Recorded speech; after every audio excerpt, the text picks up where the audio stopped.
और रोज़ हत्याएं होती थी। 12-13 हत्याएं हो गई। उसी बीच में सरबोरे के 2 नेता गोपाल जी मिश्र और बद्री नारायण सिंह, मुशहरी ब्लॉक में 1968-69 में नक्सली पंथी का आंदोलन शुरू हो गया। ग्राम सभा बनने से जितने गांव के बालिक हैं उसमें मेंबर होंगे और गांव के लोगों को अध्यक्ष मंत्री चुनो और गांव का समस्या गांव में हल करो। कहानी के संग्रह हमारे पास में आत्मा में बसाए हुए हैं और जो भी हम करना चाह रहे हैं इन्हीं के द्वारा हम करना चाह रहे हैं। नक्सल एक आंदोलन था, शोषित समाज का आंदोलन था। वह आंदोलन जब हिंसा का रूप ले लिया तो पूज्य जेपी यहाँ प्रवास किए थे और पूज्य जेपी के यहाँ प्रवास करने के कारण मुसहरी की बहुत सारी परिस्थितियाँ बदली।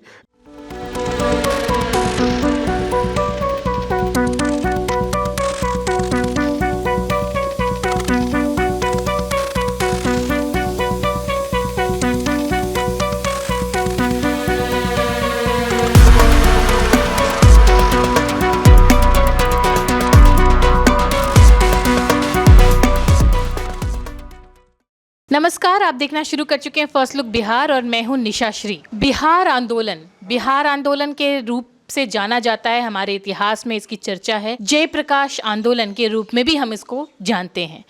बिहार से इसकी शुरुआत हुई, लेकिन बिहार में सबसे ज़्यादा अगर जयप्रकाश जी का रहना हुआ, उनका काम हुआ और उनका सबसे बड़ा काम जो कि आज तक हम याद करते हैं हाल के दिनों में, वो ये है कि यहाँ मुसहरी क्षेत्र जहाँ पे सबसे ज़्यादा नक्सलवाद का आतंक था, उस नक्सलवाद को ख़त्म करने में भी जयप्रकाश जी का बहुत बड़ा हाथ था। और उस वक्त में किस तरह से उन्होंने अपने ध्येय के साथ जो है वो छात्रों को, युवाओं को अपने साथ जोड़ा। वो ज़माना क्या रहा होगा कि उस ज़माने के युवा अब हमारे सामने हमारे बुज़ुर्ग के रूप में हैं और बुज़ुर्ग जो हैं वो अब हमारे मार्गदर्शन के लिए जो हैं वो अब हमें अपने जो ज्ञान है उस वक्त के वो हमारे साथ साझा करते हैं। आज हम आपको ऐसे ही एक शख्सियत से मिलवाने के लिए जा रहे हैं। हमारे साथ हैं जयप्रकाश आंदोलन के प्रखर नेता या छात्र नेता या युवा नेता जिनको कहेंगे, जो कि अभी भी उनके अंदर वो जोश है, अभी भी उनके अंदर वो जुनून है। हमारे साथ हैं मंडलेश्वर तिवारी जी। सबसे पहले तो आपको बहुत बहुत आभार कि आपसे हम आज बात कर पाए। आप बोलिए, क्या बोले हम? आप बताइए कि वो समय कैसा था, उस समय के बारे में आप बताइए। मुशहरी ब्लॉक में 1968-69 में नक्सली पंथी का आंदोलन शुरू हो गया। उसमें बंगाल से कानून सन्याल आचार्य मजुमदार आया, यहाँ के युवकों को ऑर्गेनाइज किया। वो उसी में गंगापुर का राजकिशोर नाम का युवक था, उसी को वह अपने कब्जा में लिया, उसी को नेता बनाया नक्सलाइट का। और वो जितने भी युवक थे मुशहरी में, उनके साथ सबको बना कर नक्सलाइट आंदोलन शुरू किया। उसमें क्या किया, वो जो भी मनी लैंडिंग करते थे उसको खुद को लगा मारने के लिए। और रोज़ हत्याएं होती थी। 12-13 हत्याएं हो गई। उसी बीच में सरबोरे के 2 नेता गोपाल जी मिश्र और बद्री नारायण सिंह, सीतामढ़ी या गोपाल जी मिश्र का है समस्तीपुर के एक गाँव में है। तो उन्होंने नक्सलाइट को कहा कि यह आप इस कार्यक्रम को छोड़िए और अहिंसा के माध्यम से काम कीजिए। तो उसने सोचा कि ये दोनों वादी हमारे काम के बाधक हैं, तो उन्होंने उस पर गोली चला दिया। और वहीं पर उनके उसमें बद्री, उनमें गोपाल जी मिश्र को गोली लग गई, लेकिन गोली लगने के बाद उनको यहाँ लगा पंजरा में। तो डॉक्टर कहा कि गोली यहाँ लगा हुआ है, वो सही जगह पर है, हम निकालेंगे नहीं, निकालिएगा तो आप मर जाइएगा। यह अखबार में छपा बोल्ड अक्षर में कि मुशहरी के नक्सलाइट ने सरबोरे नेताओं को बनाया टारगेट।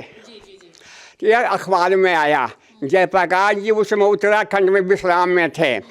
उन्होंने अखबार में देखा, उन्होंने तुरंत अपना विश्राम छोड़ के मुशहरी में 9 जून 1970 में मुशहरी में जयप्रकाश जी का आगमन हुआ। और पहला पड़ाव हुआ सलाह में। सलाह यहाँ मध्य विद्यालय है, सड़क किनारे देखते हुए आए उसको। हाँ, मध्य वहीं पड़ाव हुआ। वहाँ पर पहला काम किए कि लोगों से, उसी गांव में एक थे जलधर ठाकुर नाम के आदमी, तो कुछ ज़मीन दान के उनको स्वागत किया।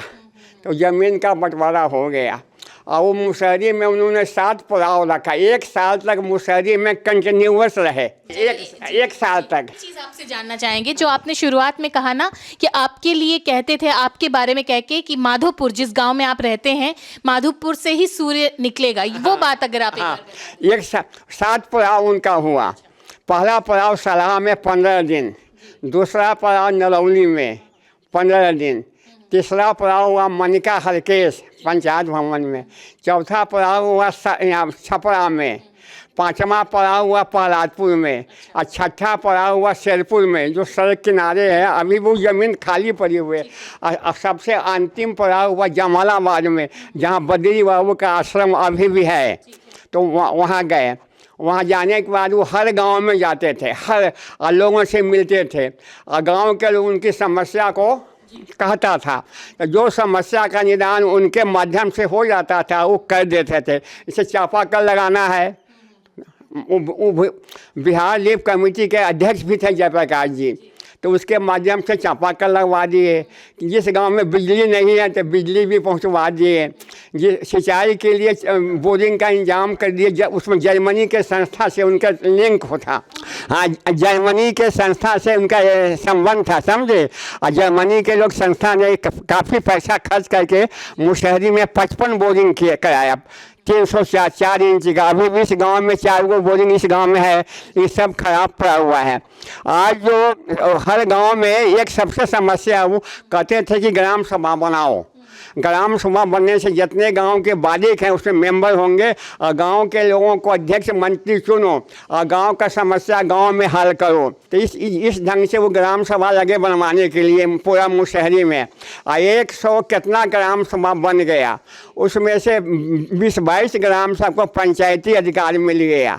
उसमें माधोपुर का भी पंचायती अधिकार मिल गया और पंचायत से अलग हो गया। माधोपुर के बारे में जो उन्होंने कही थी आपसे बात, वो आप कही क्या कहे थे वो? हाँ, सूर्योदय पहले यहीं से होता है। हाँ, तो अब बताते हैं कहानी। तो यहाँ पर आए तो हमने उनका थोड़ा विरोध किया। हम क्या जो काम आप कर रहे हैं उस काम से हमको लगता है कि कोई लाभ होगा नहीं। तब उन्होंने जितना भी देश के नेता थे सबको भेजे मेरे पास। उसमें राममूर्ति जी थे, रामचंद्र भार्गव थे, मध्य प्रदेश के थे, उत्तर प्रदेश के थे, बहुत लोग आए। कहा कि तिवारी जी आप जयप्रकाश जी के बात को मान लीजिए और कुछ काम जयप्रकाश जी की कीजिए। तो हमने कहा कि एक बात मान लेंगे, हम ज़मीन कुछ बंटवारा हम गरीबों में कर देंगे। कुछ ज़मीन हम लोग गांव के अपने हम लोग भी निकाले और गांव के लोग सभी लोग निकाल के ज़मीन कुछ निकाल के बहुत बड़ा फंक्शन किए। और उसमें ध्वजा बाबू नाम के आदमी, बहुत सर्वोदय के सबसे बड़े सेकेंड गांधी उनको कहता था। ध्वजा, हाँ, खादी ग्राम ध्वजा बाबू का नाम आपने अगर नहीं सुना होगा, सुन है। हाँ, तो उनकी अध्यक्षता में मीटिंग हुई जयप्रकाश जी में, लोगों को ज़मीन का बंटवारा किया गया। बंटवारा करके ज़मीन लोगों को दे दिया गया। वो सब कहने के बाद ग्राम सभा बन गया। ग्राम सभा में काम होने लगा, गांव के समस्या गांव में हल होने लगा कि मुशहरी में जयप्रकाश जी का काम बुलंदी से हो रहा। तो उसी में न्यूयॉर्क टाइम्स का एक आया था, पत्रकार आया था जयप्रकाश उस समय में 70 में न्यूयॉर्क टाइम्स का, और उसने न्यूयॉर्क टाइम्स में लिखा रिफॉर्मर्स जील इन मुशहरी। यही हेजिंग था। अंतर्राष्ट्रीय अखबार में मुशहरी का नाम। हाँ, वो लिखा रिफॉर्मर्स जील इन मुशहरी। इसको तो आप समझिएगा, ये हो जाएगा।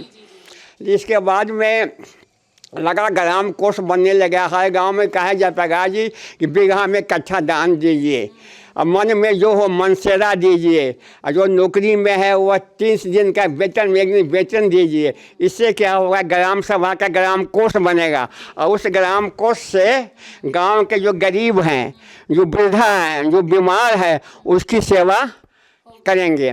यह सब काम देखने के बाद भारत सरकार का एक प्लानिंग टीम आया। उस प्लानिंग के लिए, हाँ, उसने देखा कि मुशहरी में बहुत काम हो रहा है, तो इस मुशहरी के 23 गाँव को चुना होल विलेज डेवलपमेंट प्रोग्राम के लिए। उसमें माधोपुर को भी चुना, 23 गांव को चुना और सारा पैसा भारत सरकार दिया। और खर्चा का माध्यम जयप्रकाश जी के माध्यम से होने लगा। गांव में एक नई क्रांति आ गई। क्रांति के आने के बाद काम होने लगा। काम होते होते होते बहुत काम हुआ। उसी क्रम में एक बात हमको बताते हैं कि जो अभी बिहार के जो उप मुख्यमंत्री जो हैं, जिस काम को कर रहे हैं उस काम को जयप्रकाश जी जब गांव में घूमते थे तो लोग कहता था कि ज़मीन की समस्या है। तो क्या क्या समस्या है, तो जमाबंदी का है, दाखिल खारिज है, फलना है, चलना है, ये सब जो समस्या बताता था लोग। तो उस समय पाटंकर साहब कलेक्टर थे महाराष्ट्र के। और जयप्रकाश जी के बहुत हितैषी थे वो पाटंकर साहब। तो पाटंकर को बुलाए वो यहाँ कैंप पर, कहा पाटंकर साहब आप मुसहरी में कैंप कीजिए, सारे अफसर को बैठाइए और उसमें जो भी समस्या मुसहरी का हो उसको वहीं निदान कर दीजिए। तो मुसहरी में कैंप हुआ, उस कैंप में मैं भी गया और जो भी गांव का समस्या था भूमि संबंधी, दाखिल खारिज का, जमाबंदी का, रसीद काटने का, सबको उसी सेम डे, ये नहीं कल के लिए नहीं छोड़ा गया, उसी कैंप में उसका निदान कर दिया गया। अब लगा कि मुसहरी एक यहाँ पर सीओ थे दास साहब, भागलपुर के थे। तो उनसे गांव के लोग कहा कि बास्केट पर्चा मिलता था। बास्केट पर्चा के विषय में आप जानती होगी। बास्केट पर्चा का मतलब है जिस ज़मीन पर जो रैयत रहता है उसके नाम से पर्चा मिल जाने से वह ज़मीन का मालिक बन जाता है, इसको कहते हैं बास्केट पर्चा। तो जयप्रकाश जी के लोगों ने कहा कि हम लोगों को बास्केट पर्चा नहीं मिला है, हम ज़मीन मालिक के ज़मीन पर घर बनाए हुए हैं, मालिक कभी भी घर को उजाड़ देगा। तो जयप्रकाश जी ने उस सीओ को बुलाए, जाट साहब नाम था, मैं नाम भूल रहा हूँ, बहुत दिन हो गया। तो वो कहे कि गांव के जो ग्राम सभा बनाए हैं उसी के माध्यम से कहिए कि ग्राम सभा के मंत्री या अध्यक्ष वह अपने गांव के बास्केट पर्चा बना के हमको लिस्ट दे दें, मैं उसको सर्टिफाइड कर दूंगा। तो हर गांव से भूमिहीन को बास्केट पर्चा का नाम, कितना ज़मीन जोत में है, बना कर दिया सीओ उसी को मान्यता दे दिया, मोहर लगा दिया। तो उसी समय 300-400 बन गया बास्केट पर्चा। लोग गुम हो गया कि वहाँ पे इतना बना। तो ये अपने आप में अनूठा काम, अनूठा काम था। हाँ, इसे बन गया। इसके बाद लगा काम ग्राम सभा के माध्यम से होने के लिए विकास का। तो उसी में हम लोगों ने एक केस किया हाई कोर्ट में कि ग्राम सभा को पंचायती अधिकार मिलना चाहिए। तो जानते हाई कोर्ट केस को सुना और मुसहरी के 7 गांव को पंचायत से अलग कर दिया। और जितना भी पंचायत का पैसा होता था उस गांव का वो एक जो कहानी है हाँ। कि जब उसमें वो जो नक्सली लोग थे, वो बताते हैं आप। वो इतना जयप्रकाश जी इतना दयालु थे, इतना उनका हृदय में दया की भावना थी कि राजकिशोर की माँ जाड़ा के महीना था तो उसके लिए कम्बल तम्बल भिजवा दिए। अपने स्टाफ को कहा कि उसकी माँ को कम्बल तम्बल दे दीजिए। उसी में एक मोहम्मदन था, समझे, उसका नाम, वो भी नक्सलाइट में रहता था। तो वो तो अंत में जब नक्सलाइट में बहुत तेज हो गया तो काउंटर में मारा गया, राजकिशोर भी मारा गया। और वो मोहम्मदन का नाम मैं भूल रहा हूँ, तस्लीम जी, तस्लीम नाम था, तस्लीम था, तस्लीम की बेटी थी। तो उसको जयप्रकाश जी ने अपने कदम कुआं, जहाँ पटना में रहते थे, वहाँ एक बालिका विद्यालय चलाते थे। तो उसी में उसका नामांकन भी कर दिए। नामांकन के बाद जब सियानी हुई तो उसकी शादी भी जयप्रकाश जी अपने खर्च से उसको करा दिए। तो अभी हमारे सामने एक गांव है, उसका ब्लॉक मुरवल है, उसमें वो है, अभी भी है। हम वो परिवार अभी भी है। हाँ, और कभी कभी आती है मेरे पास हो, तो उसकी शादी जयप्रकाश जी भी कराए। तो हमको लगा कि ये जयप्रकाश जी चाहते थे कि मुसहरी को इजराइल बनावें। तो हमको 77 में हम इजराइल चले गए। इजराइल चले गए? हाँ, 6 महीना वहाँ रहे। क्यों गए थे इजराइल? हाँ, ये तो इजराइल में 2 ही तरह का गांव था, किबुत्स और मोसाविन। किबुत्स में संपत्ति किसी के पास नहीं, सारी संपत्ति गवर्नमेंट को। आप जिस काम के लिए आप उस काम कीजिए, खाना कम्युनिटी हॉल में, रहने का जगह सब, जब आफ्टर मैरिज आपको रहने का जगह मिलता था, लेकिन खाने का जगह कॉमन। देखिए किबुत्स गांव कहते थे। किबुत्स दूसरा गांव था मोसाविन। वो कोपटी गांव था इजराइल में। तो कोपटी गांव में कोपटी बना के कोपटी से काम चलता था। और सबसे दुनिया में इजराइल एक ऐसा देश था जहाँ मिलिट्री ट्रेनिंग इसेंशियल था। मैट्रिक पास करने के बाद आपको मिलिट्री ट्रेनिंग में जाना, महिला हो पुरुष को जाना हो। आज भी है आज? हाँ। और वो कहने के बाद जब लौट के आता था तब उसको अपना कहाँ खड़ा होगा, तो वो अपना वहाँ ज़मीन वहाँ का नेशनलाइज था इजराइल में। नेशनलाइज था। हाँ, और ज़मीन अगर आप ज़मीन जोतना चाहती हैं तो ज़मीन सरकार के लीज पर देगी। अगर बिजनेस करना चाहते हैं तो बिजनेस कीजिए, नौकरी करना चाहते हैं, जिस क्षेत्र में जाना हो आपको वो अपना आगे चॉइस अपना जाइए। तो जयप्रकाश जी चाहते थे कि मुशहरी को भी इसी तरह का मुशहरी को इजराइल के गांव के जैसा। हाँ, जयप्रकाश जी चाहते कि मुशहरी को भी ऐसा हम बनावें। उसके बाद हम चले गए डेनमार्क, जहाँ दूध की नदी बहती थी डेनमार्क में। तो वहाँ कोऑपरेटिव था दूध का, वहाँ बहुत अच्छा इंतजाम था रहने का, खाने का। हर किसान बहुत खुश था। वहाँ हर किसान के पास छोटा सा एगो दूध का बना हुआ था और ठंडा घर और दूध कोल्ड स्टोरेज। हाँ कोल्ड स्टोरेज। हाँ हाँ, उसमें आपका दूध रख के वहाँ रखा हुआ आता था और दूध वेंडर आया, दूध ले अपना निकाल कर ले गया और वहाँ पर कागज़ में अपना लिख कर चला गया। तो वो चाहते थे कि मुशहरी में ऐसा ही हो। उसी क्रम में मैं आपको बताता हूँ, मनका जो मुकेश जी के बगल में गाँव, वहाँ उन्होंने लिफ्ट इरिगेशन शुरू करवाया। मन है तो मन में वो लिफ्ट इरिगेशन शुरू कराया कि वहाँ के कई गांवों को लिफ्ट पानी को मन से निकाल के खेती के लिए करवाया। उसका नाम रखा लिफ्ट इरिगेशन, जिसका उद्घाटन उस समय के मुख्यमंत्री दरोगा राय ने किया। दरोगा राय उस मुख्यमंत्री थे बिहार के। उसके बाद कुछ दिन के बाद एक मीटिंग बुलाया गया पटना में। जयप्रकाश जी उस समय अच्छे थे। उस समय मीटिंग में कहा गया कि हम मुशहरी ब्लॉक मुख्यमंत्री से कि मुशहरी ब्लॉक हमको दे दीजिए, मुशहरी ब्लॉक को काम हम अपने ढंग से करेंगे। उसमें मुख्यमंत्री झेप गया तो लगा कहने कि सरकार का नियम है, सरकार के कैबिनेट में जाएगा, यह होगा वह होगा, इसमें बहुत दिक्कत हो जाएगी, इसमें हम आपको कोऑपरेट नहीं कर सकते हैं। तो हमसे रहा नहीं गया। हाँ, मैं भी उस मीटिंग में था। तो मैंने कहा कि दरोगा मुख्यमंत्री जी, जयप्रकाश जी आपसे एक ब्लॉक मांगते हैं, उसमें देने में क्या दिक्कत है? सारा खर्चा आप इतना कर ही रहे हैं और वो खर्चा जयप्रकाश जी के माध्यम से होगा। तो उसमें तो लगा वो झेप गया, लगा अपना सरकार का नियम कानून बतलाने लगे। अंत में वो दिया नहीं। और इस सब के बाद अंत में जयप्रकाश जी का जब आंदोलन शुरू हुआ तो उनका किडनी खराब हो गया। हाँ, अब मुजफ्फरपुर विकास मंडल की हाँ, वही बता रहे हैं। उसी क्रम में यहाँ के समस्याओं को जानने देखा कि बहुत समस्या है गांव में, तो एक संस्था बनाए, उसका नाम रखा मुजफ्फरपुर विकास मंडल। विकास मंडल के वो अध्यक्ष स्वयं जयप्रकाश, पहला अध्यक्ष जयप्रकाश जी हुए।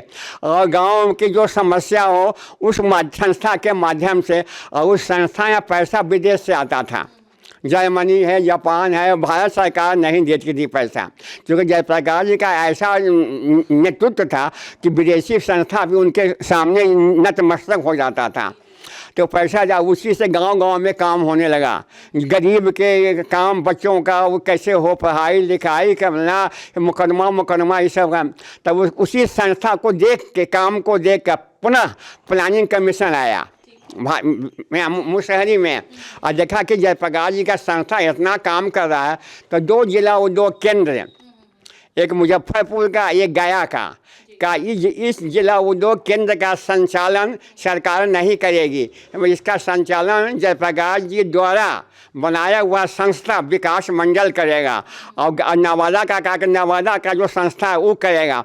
और दोनों में जिला उद्योग विभाग का काम शुरू होने लगा। नॉन ऑफिशियल लोग उसके अध्यक्ष, चेयरमैन हो गए, स्टाफ बन गए, सब बन गए लोग, और उस जिला उद्योग केंद्र से काम होने लगा।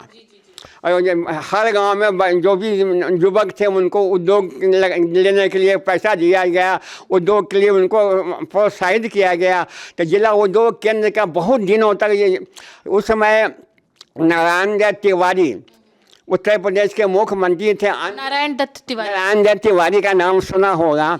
तो उत्तर प्रदेश के वो मुख्यमंत्री के बाद वो भारत सरकार के उद्योग मंत्री हो गए।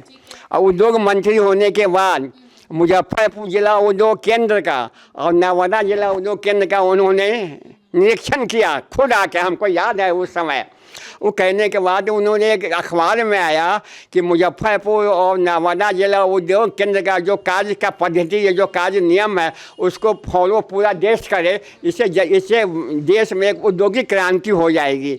लेकिन जयप्रकाश जी, इसके बाद जयप्रकाश जी किडनी खराब हो गया। किडनी खराब होने के बाद वो हम जाते थे, उनसे मिलते थे।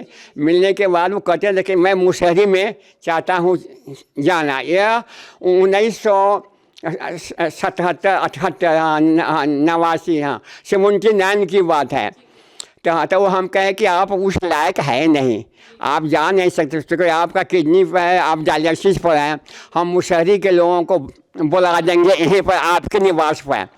तो उनका जो पिया था, इब्राहिम था, क्रिश्चियन था, उसको बुलाया और उन्होंने डेट फिक्स कर दिया कि अक्टूबर के अंत में आपकी मीटिंग होगी। उसमें बिहार में छठ पर्व है, दिवाली है, ये सब था। इस सब को देखते हुए अक्टूबर के अंत में बनाया गया कि इस तारीख को यहाँ पटना में जयप्रकाश जी के निवास पर एक बैठक होगी, उसे मुशहरी के लोग भाग लेंगे। लेकिन भगवान को मंजूर नहीं हुआ और 8 अक्टूबर 79 को जयप्रकाश जी दुनिया से चले गए। और अभी भी जयप्रकाश जी की भावना मुशहरी में है। अभी जहाँ भी जाइएगा जयप्रकाश जी का नाम लोग लेता है। और जयप्रकाश जी हर समस्या को हल, जयप्रकाश जी मुशहरी को मानते थे कि हमारा द्वितीय घर है। और इसको ये यहाँ के कर्म भूमि मानते थे जयप्रकाश जी। कहते मेरा सिताब दियारा नहीं, मेरा मुशहरी में द्वितीय घर मैं मानता हूँ। और एक और कहानी सुनिए, सिताब दियारा में पूरे देश की मीटिंग बुलाए, पूरे देश का। तो उसमें मैं भी यहाँ से मुशहरी से गया और वहाँ 1 हफ्ता रहे। और जयप्रकाश जी कहीं भोजन हुआ और उनकी जो पत्नी थी प्रभावती, इतना मिलनसार महिला, जब हम लोग उसमें एक सरजू नदी पार करके गए थे। पार करने के बाद वहाँ रहे 5-6 दिन, खाना पीना जयप्रकाश जी के माध्यम से होता रहा। और वहाँ पूरा समस्या सुना गया, मुशहरी का समस्या सुना गया। और उसी क्रम में एक मुशहरी प्लान बना, वो नाम था मुशहरी प्लान। और उसी में मुशहरी प्लान का बड़ी बड़ी किताब मोटी थी, अभी भी संस्था में होगा। और उसी के माध्यम से लगा काम होने के लिए। जब हम लोग वहाँ से चले तो उस समय बैलगाड़ी से चलते थे, तो हम लोगों को बैलगाड़ी से सरजू नदी किनारे भेजा गया। क्योंकि रात में हम लोगों को ट्रेन था, तो प्रभावती जी हम लोगों के लिए खाने के लिए जितना भी आदमी थे, खाना का पूरी कचौड़ी सब जो भी खाना बना कर एक दौरी में भर दिए, कहीं आप लोग रात में यही खाइएगा। तो वह प्रेम इतना था मुशहरी से, जिसको मैं भूल नहीं सकता हूँ। और सुनिए, जयप्रकाश जी जब आते थे तो उनको बैठने में ज़्यादा दिक्कत होती थी, तो उनके लिए ही बनवाया। अच्छा, ये जो तोशक हम पीछे देख रहे हैं, मसलन जी जी, इसका 40 किलो वजन है। इसका ये अगर हम दिखा सकें सही तरीके से, क्योंकि ये बड़ा ऐतिहासिक एक मसलन हो जाएगा जी, क्योंकि ये काफ़ी बड़ा दिखाई दे रहा है साइज़ में भी। और ये उनके बैठने के लिए जो है जी जी जी, ये और ये 40 किलो वजन का है। 55 वर्ष हो गया। इसका विदेश में भी सब फोटो गया हुआ है। एक महात्मा आए, समझे, वो कहे हमको दे दीजिए। हम कहा नहीं, ये हम नहीं देंगे, ये जयप्रकाश जी का यादाश्त है, इससे नहीं देंगे। हाँ हाँ, 40 किलो वजन खादी बनवाया था, तो इसको हम मेंटेन करके रखे हुए हैं। हमारे साथ इनके बेटे भी हैं। आपसे हम ये जानना चाहेंगे, सबसे पहले तो आप अपना नाम और मेरा नाम सत्यप्रकाश गुड्डू है। अब इतनी बड़ी याद है, इतने बड़े आंदोलन से जुड़े आपके पिताजी रहे हैं, और आज की परिस्थितियों में आप कैसे देखते हैं, क्या प्रेरणा मिलती है आपको इन सबको देख? और आज के परिस्थिति में बहुत अच्छा देख रहे हैं। क्योंकि आज के परिस्थिति में जो लूट खसोट जो हो रहा है, और जो आदमी समाज सेवी है, उसको किसी प्रकार की कहीं कोई दिक्कत नहीं है। और दिक्कत नहीं है। कई बार हम लोग का अनुभव है, इन पर जो वार करने वाला भी वार किया, लेकिन लेकिन उससे कोई प्रभाव इनको नहीं मिला। यही बात हमारे भी और हमारे भी माथा में घुसा हुआ है। हम लोग के भी दोस्त महिम जो भी शुभचिंतक लोग हैं, राजनीतिक में जुड़े हुए हैं, सोशल वर्कर से, और देखते हैं कि वार होती है और लेकिन क्षति कुछ नहीं होती है, और दिन दुगुना रात चौगुना उनका मतलब क्षति के बदला प्रोग्रेस होता है। मान लीजिए यही हमारा इच्छा है कि दुश्मन का भी विकास हो और दुश्मन का 2 गुना हो तो उससे हमारा 4 गुना हो। मुक्तेश्वर मुकेश जी, हम आपसे जानना चाहेंगे कि ये जो बात नहीं कह पाए थे, वो माधोपुर गांव के बारे में जो जयप्रकाश जी ने कहा था, वो बात अगर आप दोहराएं। कहानी मैं और बताऊं। माधोपुर गांव के बारे में थोड़ा स्मरण से इनको अलग हो गया है, मैं याद दिला देता हूं, ये खुद बोलेंगे। माधोपुर के बारे में सूर्योदय जो होता था उस पर जो जेपी बोलते थे, माधोपुर के सूर्योदय के बारे में माधोपुर को कहा कि जो भी ग्राम दान ग्राम स्वराज का एक बिहार गवर्नमेंट का नियम बना हुआ कानून एक्ट है, नाम है बिहार ग्राम दान एक्ट, तो उसके काम यहाँ होने लगा इतना, तो जब यहाँ ग्राम सभा बन गया, उसके मैं पहला मंत्री बना, ग्राम कोष जमा होने लगा, गरीबों को में दवा के इंतजाम किया गया, सड़क बनवाया गया चलने के लिए। लगा कि माधोपुर गाँव एक तरह से नया विकास की ओर बढ़ रहा है। उसको देख जयप्रकाश जी ने एक भविष्यवाणी वो करते थे बातचीत में कि यहाँ का जो सूर्योदय, माधोपुर का जो सूर्योदय होता है, हाँ। वो सूर्योदय की किरण थोड़ा अलग होती है, ऐसा वो बोलते थे। हाँ, बोलते इसलिए कि चूंकि ग्राम सभा का जो नियम कानून था उसके अंदर काम होने लगा, तो उनको मन में हो गया कि वास्तविक काम यहाँ से हो रहा है। अब वास्तविक इसलिए उन्होंने कहा कि जब सूर्योदय होता है पहला, तो वहीं से न पूरे देश में जाता है सूर्योदय, कहा कि यहाँ से निकलेगा काम सबसे, तो पूरा मुसहरी में फैल जाएगा, इसलिए इसको सूर्योदय का उपासना दिया। और दूसरी बात, यहाँ 2013 में भूटान कमेटी का हीरक जयंती मनाया गया, डायमंड जुबली। मनमोहन सिंह प्रधानमंत्री थे, तो उसमें हम लोग भी गए थे, पूरे देश के लोग आया था उसमें। एक सारा खर्चा था भारत सरकार का, उसमें हम लोग को सम्मानित किया गया। ये मनमोहन सिंह का दिया हुआ है चादर ही। हाँ। ये उड़ा। अच्छा, हम आपसे एक चीज जानना चाहेंगे, उस आंदोलन के आपके जितने साथी हैं, अब कितने साथी हैं जो आपके हैं अभी भी? उस समय के आपके कितने साथी जीवित हैं? हमको लगा कि उसमें से अधिकांश लोग मर गए। उसमें कामेश्वर बाबू मेन थे। जब जयप्रकाश जी का कैंप हुआ पहला, तो उसमें 4 आदमी मुसहरी के थे, अब बाकी थे भारत के और लोगों को, कामेश्वर ठाकुर, कैलाश शर्मा, रामेश्वर ठाकुर, जगन्नाथ पांडे, तो तीनों मर गए। जगन्नाथ पांडे हैं अभी? जगन्नाथ पांडे अभी हैं, उनको मुंह में कैंसर का शिकायत हो गया, तो अभी उनका लड़का गुड़गांव में रहता है, तो अभी गुड़गांव में वो यहाँ का डॉक्टर का रेफर कर दिया उनको एम्स के लिए, तो चले गए वहाँ गुड़गांव में है। अब 20-22 दिन से वहीं है वो गुड़गांव में, तो उनका इलाज चल रहा है, रोज़ हफ्ता में एक सुइया ले रहे हैं। अभी मुसहरी में वही एक जिंदा है, नाम उनका है जगन्नाथ पांडे। अब उनसे बात नहीं हो पाएगी क्योंकि वो तो यहाँ है नहीं ना, तो इसी गांव में पूरा। एक और कहानी बताता हूँ आपको। होली का मिलन हुआ जयप्रकाश जी मुसहरी में, तो हम पूरब में हैं, माधोपुर गांव, और वो गांव जो जहाँ जगन्नाथ पांडे का नाम बताया, उनका घर है मादापुर, समझे, भगवान पंतानी पंचायत के मधुबनी पंचायत में वो गांव है। तो जयप्रकाश जी ने आज गुडविल में कहा कि आज मादा और माधो का मिलन हो रहा है तो बहुत लोग खुश हुआ, फिर खाना पीना हुआ। इनके बेटे से हम ये पूछना चाहेंगे कि इनके पास जो कहानियां हैं, क्या आपने ये नहीं सोचा है कि इससे आप एक किताब प्रकाशित करें इनकी कहानियों की? और काफ़ी, और इनके बारे में जो हम करेंगे, चाहे जो हमारा मन की इच्छा है, उसको बाद में हमारी बुझाएगी, किसे मान लीजिए। लेकिन आप इनकी कहानियों का संग्रह रहे और कहानी के संग्रह हमारे पास में आत्मा में बसाए हुए हैं। और जो भी हम करना चाह रहे हैं इन्हीं के द्वारा हम करना चाह रहे हैं, इन्हीं के पद्धति पर। आज के जो भी डेट में हमारे पास में धन पुत्र जो इनका जो संग्रह किया हुआ है, उसी पर हम चल रहे हैं, उसी पर चलेंगे ना तो विकास हमारा होगा। आज जो मुसहरी की जो पहचान है, उसमें लोग तो नक्सलाइट को कानून का उल्लंघन के रूप में देखते हैं, लेकिन नक्सल एक आंदोलन था, शोषित समाज का आंदोलन था। वह आंदोलन जब हिंसा का रूप ले लिया तो पूज्य जेपी यहाँ प्रवास किए थे, और पूज्य जेपी के यहाँ प्रवास करने के कारण मुसहरी की बहुत सारी परिस्थितियाँ बदली, विकास हुए, लोगों का विचारधारा बदला। और आज भी मुसहरी का जो सामाजिक ताना बाना जो है, ऐसा ताना बाना बहुत दूसरे जगह आपको नहीं मिलेगा।